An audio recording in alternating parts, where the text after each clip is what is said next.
مسکم البتہ تمہیں پہنچا فیما اس چیز کے بارے میں اخذتم تم پکڑے جاتے عذاب عظیم بڑے عذاب میں فکلوا پس کھاؤ مما اس میں سے غنمتم جو تمہیں مال غنیمت دیا گیا حلالا حلال طیبا پاکیزہ ستھرا واتقوا اللہ اور اللہ سے ڈرو ان اللہ بے شک اللہ غفور رحیم البتہ معاف فرمانے والا مہربان ہے۔ یا ایھا النبی اے نبی قل کہہ دیجئے لمن اس شخص فی ایدیکم جو تمہارے ہاتھوں میں ہے من الاسری قیدیوں میں سے ان اگر یعلم اللہ جانا اللہ نے فی قلوبکم تمہارے دلوں میں خیرن بھلائی یؤتکم تمہیں دے گا خیرن بھلائی مما اس میں سے اخذ جو لی گئی منکم تم میں سے ویغفر لکم اور تمہیں معاف کرے گا واللہ غفور رحیم اور اللہ معاف فرمانے والا مہربان ہے۔ وَإِن يُرِيدُوا اگر وہ چاہیں خیانت کا آپ سے خیانت کرنا دغا دینا فقط پس بے شک خان اللہ دغا دے چکے اللہ کو من قبل اس سے پہلے فَأَمْكَنَ پس ٹھکانہ دیا منہم ان میں سے واللہ علیم حکیم اور اللہ جاننے والا حکمت والا ہے۔ آیات کا ماقبل آیات کے ساتھ ربط اور تعلق یہ ہے کہ اللہ نے غزوہ بدر میں اہل ایمان کے ایمان کو تقویت دینے کے لیے بڑھانے کے لیے یہ بیان فرمایا تھا کہ ایمان والے 20 ہوں تو اللہ نے 100 پر غلبہ عطا فرمائے گا۔ پھر اللہ نے اس میں تخفیف کر دی، کمی کر دی، پھر فرمایا کہ تم میں سے 100 ایمان والے 200 کافروں پر اللہ نے غلبہ عطا فرمائے گا۔ پھر غزوہ بدر میں 2 اہم چیزیں پیش آئی تھی، ایک مال غنیمت کی تقسیم تھی اور دوسرا قیدیوں کے ساتھ کیا معاملہ کیا جائے۔ 70 قیدی بڑے بڑے کافر گرفتار ہو گئے تھے، اب یہ جنگی قیدی تھے اور ایسی صورتحال میں انہیں گرفتار کیا گیا تھا جبکہ ان لوگوں نے مسلمانوں کو بہت اذیتیں پہنچائی تھیں۔ اپنے گھر سے کوئی کسی کو نکال دے تو پھر نکلنے والے آدمی کو جب موقع ملے گا تو اس کے ساتھ کیا سلوک کر سکتا ہے یا کیا سلوک ہونا چاہیے یا اس کا رویہ کیسا ہونا چاہیے۔ تو ظاہری بات ہے یہ بدری جو صحابہ تھے ان میں مہاجرین تھے، تو ان مہاجرین کو انہی لوگوں نے اپنے گھر سے، اپنے شہر سے، اپنے وطن سے نکالا تھا، تو اختیار دیا گیا کہ آپ ان کے بارے میں جو چاہیں کر لیں۔ پہلے مال غنیمت کے بارے میں اختیار اللہ نے ختم فرما دیا کہ اللہ اور اللہ کا رسول، یہاں پر اللہ نے اختیار دیا جیسے آپ آپس کی مشاورت سے جو معاملہ طے ہو جائے، مشاورت سے آپ ان جنگی قیدیوں کے ساتھ وہی سلوک کریں۔ اس میں 2 رائے، بعض کی رائے یہ تھی کہ انہیں قتل کر دیا جائے اور بعض کی رائے یہ تھی کہ انہیں فدیہ لے کر چھوڑ دیا جائے، پیسے لے کر فدیہ لے کر۔ چنانچہ آج کی آیات میں اللہ نے اس کا ذکر یوں فرمایا ہے، لولا کتاب من اللہ، اگر نہ اللہ کی طرف سے یہ بات لکھی ہوتی سبقہ جو ہو چکی پہلے، لمسکم فیما اخذتم عذاب عظیم. تو پھر یہ جو آپ نے مال غنیمت اس کے جنگی قیدیوں کے بارے میں آپ نے جو فیصلہ فرمایا ہے نا، اس فیصلے پر اللہ آپ کو پکڑ لیتا، عذاب نازل ہوتا، اللہ کا عذاب نازل ہوتا. چونکہ اللہ کی مرضی اور منشا یہ ہے کہ یہ جو کافر گرفتار ہوئے ہیں ان کی کمر کو توڑنے کا بہترین موقع ہے. لہذا اللہ نے آپ کو مال غنیمت تو عطا کر دیا ہے نا، لہذا آپ یہ کہنا کہ ان سے مال لیں اور ان کو چھوڑ دیں تو پتہ نہیں یہ جا کے کیسی طاقت اختیار کر لیں اور کس انداز سے یہ بدلہ لیں. لہذا اللہ نے اختیار اگر نہ دیا ہوتا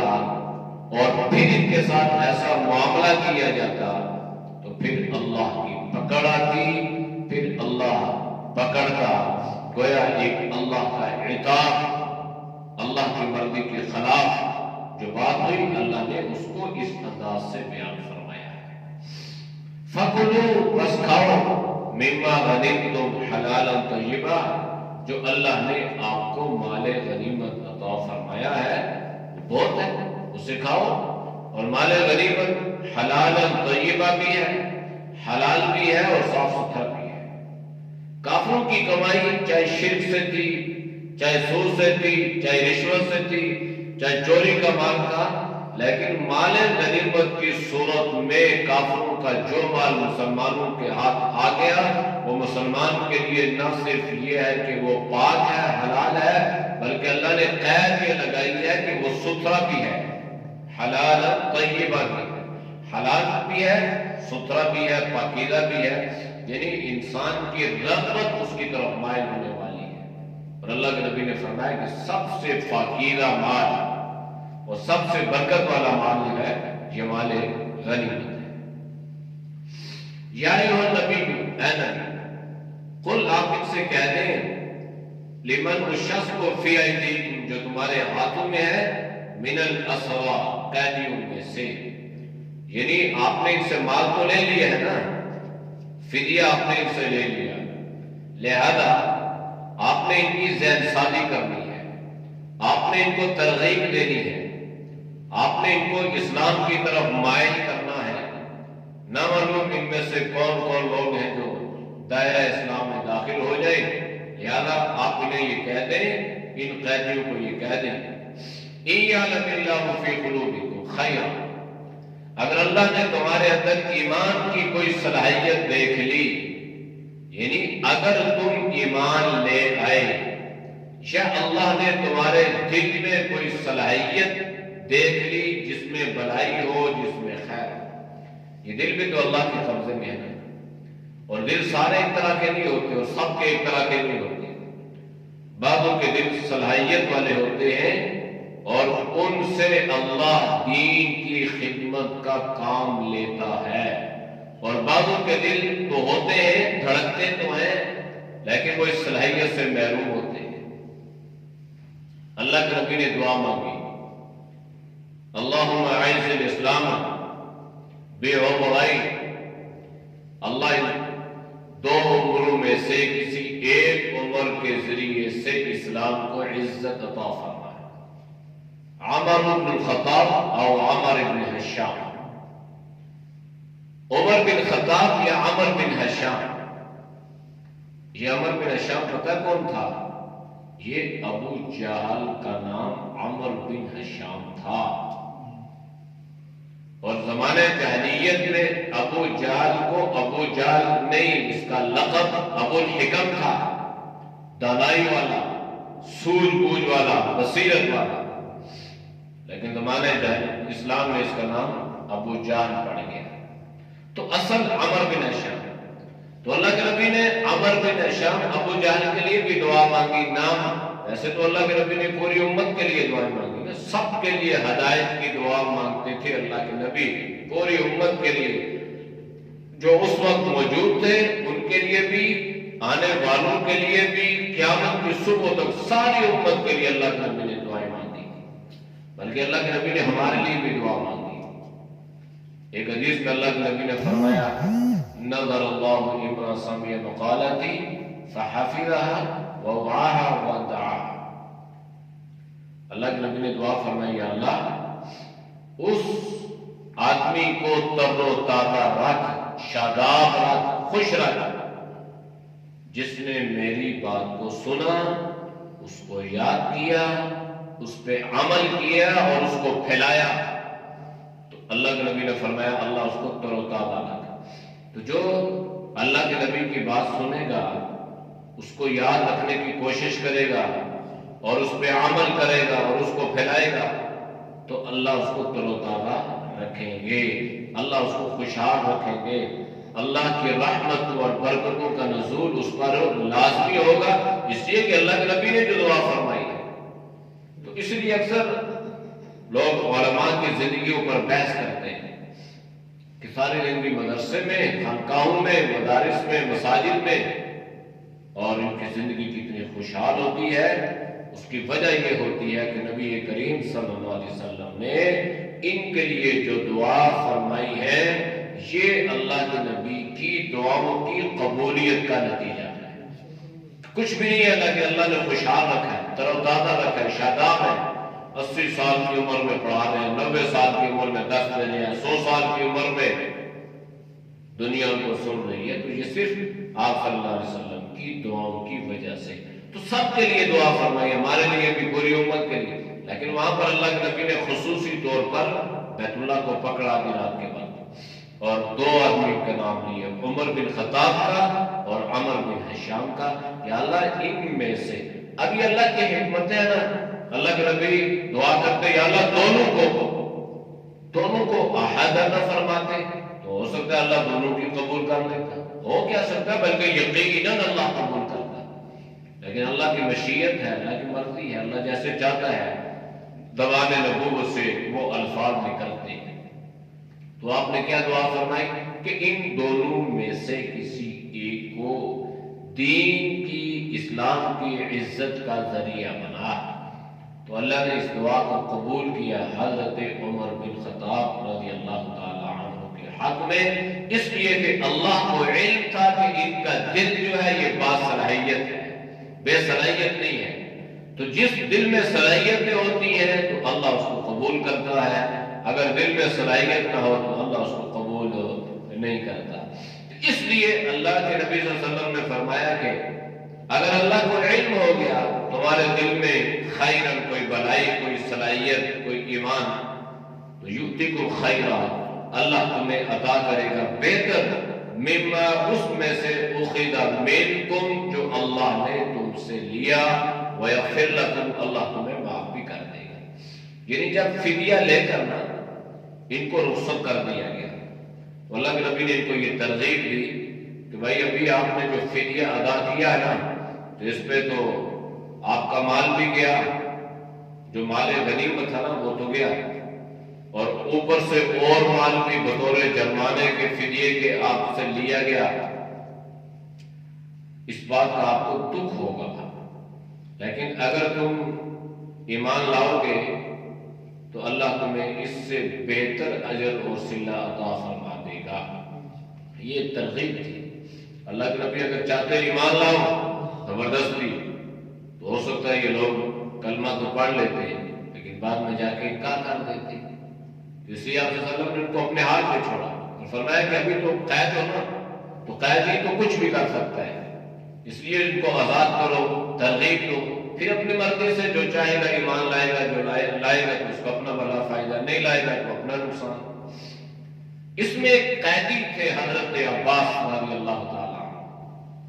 اور یہ جو حضرت عباس تھے نا یہ حضور صلی اللہ علیہ وسلم کے چچا تھے. انہیں بھی گرفتار کر لیا گیا، یہ بھی قیدی بن گئے.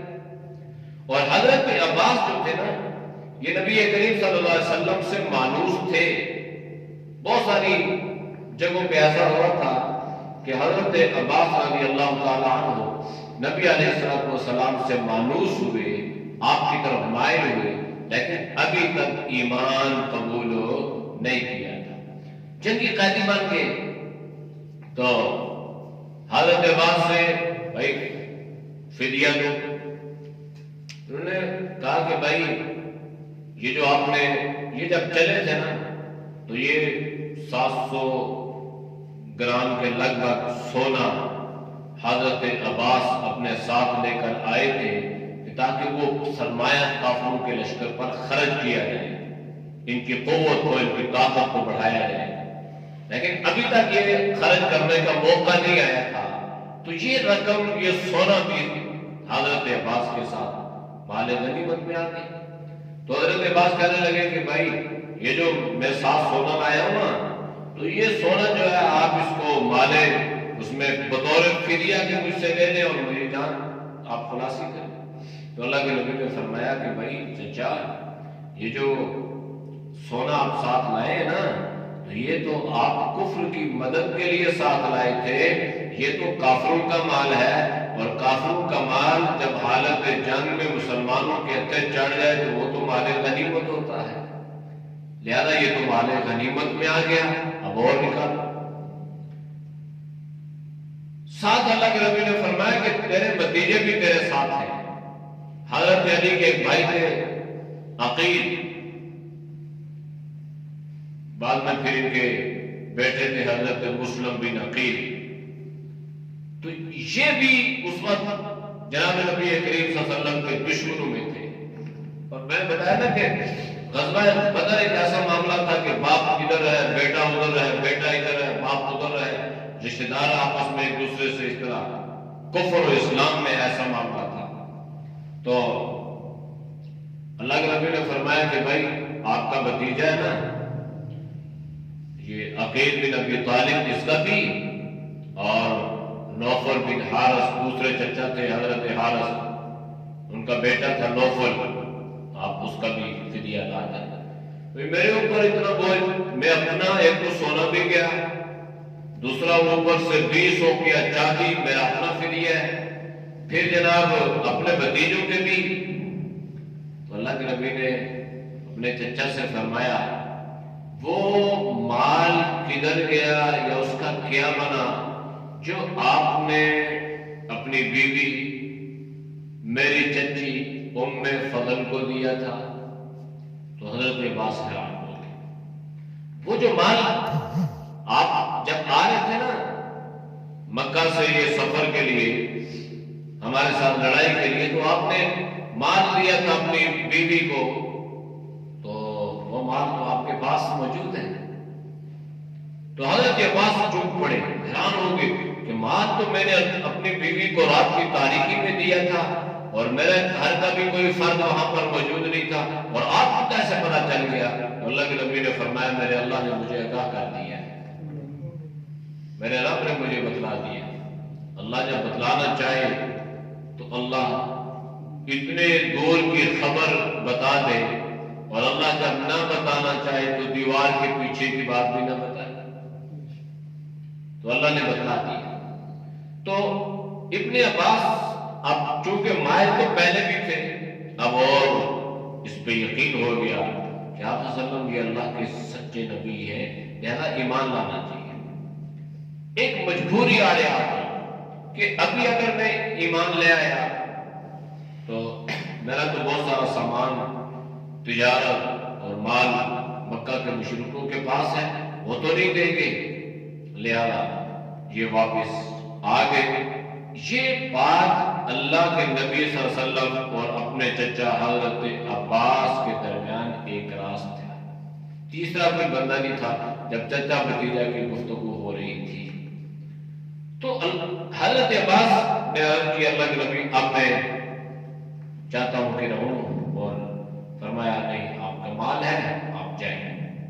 اللہ کے نبی مشیت بھی ہوتی ہے، کچھ حکمتیں بھی ہوتی ہیں، یہ جائیں گے جا کے اور لوگوں کی ہدایت کا ذریعہ بنیں گے اور انہیں بتلائیں گے۔ تو اگر میں نے ان کو یہاں پہ روک لیا تو لوگ کہیں گے جی دیکھیں جی بھتیجے نے چچا کو روک لیا، پتہ نہیں اس پہ جادو ہو گیا، نعوذ باللہ کیا ہو، اسی روکا نہیں، آپ جائیں۔ تو بعد میں انہوں نے کہا کہ میں آنا چاہتا ہوں، اللہ کے نبی نے فرمایا یہ بھی ادھر ہی رہے، ابھی آنے کی ضرورت نہیں، آپ ادھر نہیں۔ بعد میں پھر آپ تشریف لائے اور آپ صلی اللہ علیہ وسلم کے ہاتھوں پر ایمان کو پہلے قبول کر چکے تھے، اب ظاہراً اب انہوں نے ایمان کو قبول فرمایا۔ وہ ہے نا کہ اللہ نے جو آپ سے لیا اس سے بہتر اللہ آپ کو دے گا۔ حضرت عباس خود فرمایا کرتے تھے کہ میں نے 20 اوقیہ اپنے دیے، 20 اپنے بھتیجوں کے، ایک 60 اوقیہ چاندی تو میں نے دے دی، اور اس سے بہتر اللہ نے، ایک تو ایمان کی دولت اس کا تو کوئی مول ہے ہی نہیں ہے نا، اس کی تو کوئی قیمت ہی نہیں ہے، لیکن دنیا کے اعتبار سے فرمایا کرتے تھے کہ اس وقت میرے 20 غلام، 20 نوکر مختلف جگہوں پہ کاروبار کر رہے ہیں، تجارت کر رہے ہیں، اور کسی کا سرمایہ 20,000 کا جو ہے وہ چاندیوں کے سے کم نہیں ہے۔ فرمایا کہ اس کا تو میں نے مشاہدہ کیا، اور ویسے بھی اللہ کا یہ وعدہ ہے کہ خرچ کرتے جاؤ تو پھر اللہ کی قدرت اور اللہ کے احسانات اور اللہ کی طرف سے انعامات کی بارش کو دیکھتے جاؤ کہ 1 روپے کے بدلے میں اللہ کتنے روپے عطا کرتا ہے۔ یہ تو اللہ کا وعدہ ہے۔ تو یہاں اللہ کے نبی نے ان کو ترغیباً فرمایا کہ دیکھو، اگر اللہ نے آپ کے دل میں کوئی بھلائی محسوس کر لینا، یعنی آپ ایمان لے آئے، تو اللہ آپ کو اس سے بہتر عطا کر دے گا جو آپ سے یہاں پر فدیہ لیا گیا، وَيَغْفِرْ لَكُمْ، اور اللہ تمہارے گناہوں کو معاف کر دے گا۔ کلمے میں اللہ نے ایسی طاقت رکھی ہے کہ ساری زندگی کے گناہ یہ کلمہ دھو کے رکھ دیتا ہے۔ جس نے صدق دل سے لا الہ الا اللہ محمد رسول اللہ پڑھ لیا، اس نے کتنے ظلم کیوں نہ کیے ہو، کتنے گناہ کیوں نہ کیے ہو، زمانہ جاہلیت میں، حالت کفر میں، یہ کلمہ سارے گناہوں کو ختم کر دیتا ہے، دھو کے رکھ دیتا ہے۔ اس لیے اگر کسی نے کلمہ پڑھا نا 60 سال کی عمر میں، 70 سال کی عمر میں، 90 سال کی عمر میں، 100 سال کی عمر میں، تو کسی کا حق نہیں پہنچتا کہ وہ کسی پر تنقید کرے اور یہ کہ جناب پہلے تو انہوں نے نقصان پہنچایا، ٹھیک ہے، ہم کہتے ہیں پہنچا۔ حضرت خالد بن ولید غزوہ احد میں جو مسلمانوں کو نقصان پہنچا، اس کی وجہ حضرت خالد بن ولید تھے، حملہ خالد بن ولید نے کیا تھا، لیکن جب کلمہ پڑھ لیا لا الہ الا اللہ محمد رسول اللہ، آپ صلی اللہ علیہ وسلم پر ایمان لے آئے، صحابی بن گئے، تو اللہ کے نبی نے کیا لقب دے دیا؟ سیف اللہ، اللہ کی تلوار۔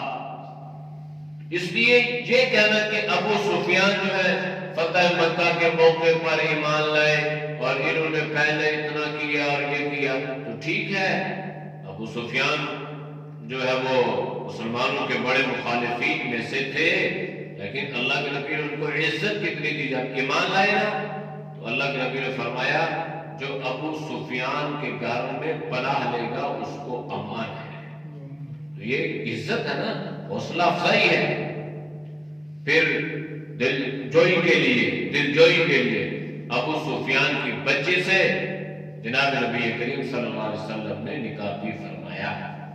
تو یہ ساری چیزیں نا، یہ کلمہ بس یہ نا، جس نے کلمہ پڑھ لیا اس نے پہلے جو کچھ بھی کیا تھا وہ اپنی جگہ پہ، لیکن کلمے نے سارے گناہ کو دھو کے رکھ دیا۔ واللہ غفور رحیم، اللہ معاف فرمانے والا مہربان ہے۔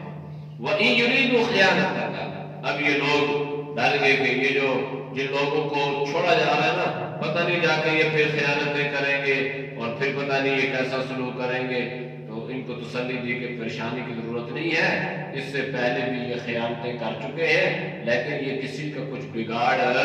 نہیں سکے۔ جو کسی کے لیے کنواں کھودتا ہے نا وہ اس میں خود ہی گرتا ہے۔ یہ جو بات مشہور ہے نا، یہ حقیقت پر مبنی ہے، یہ کوئی محاورہ نہیں ہے۔ ابو جہل نے کنواں کھودا تھا رسول اللہ صلی اللہ علیہ وسلم کے لیے، اپنے گھر میں سین میں اس نے بہت بڑا کنواں کھودا اور اوپر اس نے ویسے ہی چینیاں رکھ دی اور خود مریض بن کے گھر میں بیٹھ گیا اور خبر پھیلا دی ابو جہل بھی۔ اس سے اس بات کا یقین تھا کہ رسول اللہ کو پتہ چلے گا میری عیادت کے لیے آئیں گے۔ اب دشمن کو بھی آپ صلی اللہ علیہ وسلم کے اس اخلاق کا یقین ہے کہ میری تیمارداری کے لیے آئیں گے، مجھے دیکھنے کے لیے آئیں گے۔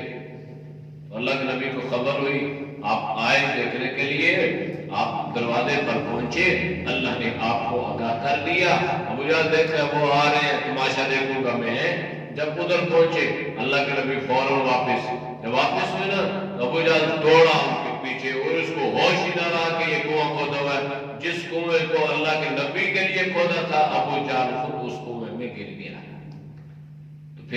قدرت کہ جب رسی ڈالی جاتی نا کنویں میں اس کو نکالنے کے لیے تو رسیاں چھوٹی ہو جاتی، کوئی نکال نہیں سکتا۔ یہ سمجھ گیا جب ایمان مقدر میں نہ ہو تو پھر انسان کو کر نہیں سکتا کچھ بھی، ہدایت نصیب نہ ہو تو اس پر جتنی بھی محنت کریں۔ اب اگر اس کے مقدر میں ہدایت ہوتی تو اس سے بڑا معجزہ اس نے اپنی آنکھوں سے دیکھ لیا، ذہن میں اس کو آگے بات سمجھ میں لگی کہ جو بھی رسی پھینکی جا رہی ہے چھوٹی ہوتی جا رہی ہے، مجھے کوئی نکال، کہنے لگا مجھے صرف رسول اللہ صلی اللہ علیہ وسلم نکال لیں گے۔ آپ صلی اللہ علیہ وسلم آئے، آپ نے چھوٹی رسی پھینکی، اللہ نے اس کو بڑا کر دیا اور اس طرح ابو جہل نے اس رسی کو پکڑا، رسول اللہ نے اس کو باہر نکالا۔ اب چاہیے تو یہ تھا کہ ابھی ایمان لاتا کہ آپ نے میرے اوپر احسان کیا ہے، میں نے گڑھ آپ کے لیے کھولا تھا، خود گر گیا ہے اس میں، لیکن رسول اللہ نے بھی اس کو فورس نہیں کیا، ایمان لاؤ گے تب نکالوں گا، ایسا نہیں۔ یہ ایسا زبردستی والا ایمان جو ہے رسول اللہ صلی اللہ علیہ وسلم کو پسند نہیں تھا۔ ترغیب دیتے تھے، دعوت دیتے تھے، محنت فرمایا کرتے تھے، جو آپ کی اختیار میں تھا وہ کیا کرتے تھے۔ تو یہ جو معاملہ ہے نا، تو اللہ نے فرمایا کہ اس کی پریشانی یا اس کی ٹینشن مت لو، یہ دعوے پہلے بھی کرتے رہے،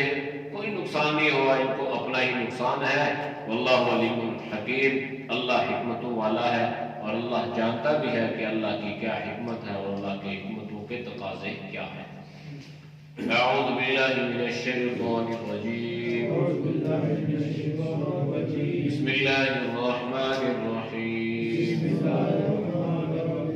لولا کتاب من اللہ سبق لمسكم